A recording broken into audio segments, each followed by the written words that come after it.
In my life, it was very important that my parents put the goals at the highest, that I should challenge Kasparov and be the world champion. My father had a very special idea and thought and the way he wanted to raise his kids.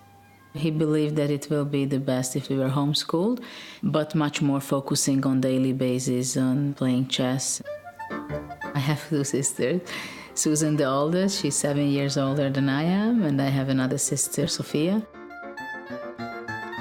I was about 5 years old when I started to play chess. It was very clear that I'm talented, I play good. I started to play against adults from a very young age, practically from the very beginning. Judith from Budapest was up against Israeli Grandmaster Yair Kreidman.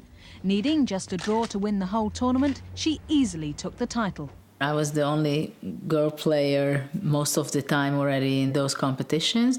It was difficult for me to get used to the fact that I'm playing there alone with all those guys. Kasparov was the world champion already in '88 when I met him. And he was watching my game. That's what I heard from other people were telling me. And it gave a lot of inspiration that I knew that already he looked what's going on. When will there be a woman world champion?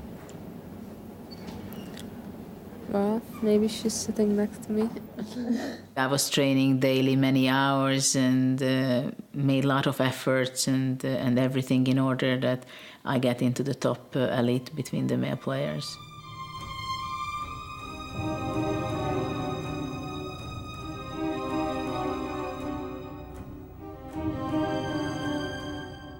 I played with Kasparov starting from '94 in many different occasions. And it was a very special psychological match with Kasparov for many, many years. I sit down at the table, I have all the respect to him. He's the world champion. And then somehow you don't have the self-confidence, the knowledge. He has this appearance that you should know already before the game that who wins the game, right?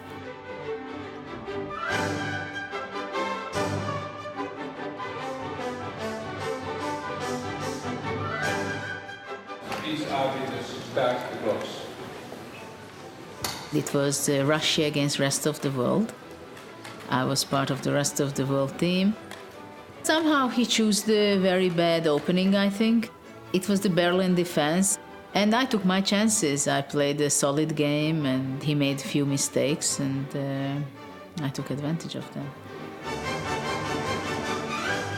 On Gary, you can see it very well. With his body language, his movements, he's shaking his head, holding his head. And of course, I saw it on the board, what's going on. When he resigned, it was very clear that it doesn't make any sense to play longer. He was very much annoyed that he didn't give a great fight. It was kind of a historical moment that I won finally a game against Garry Kasparov. It was very, very special.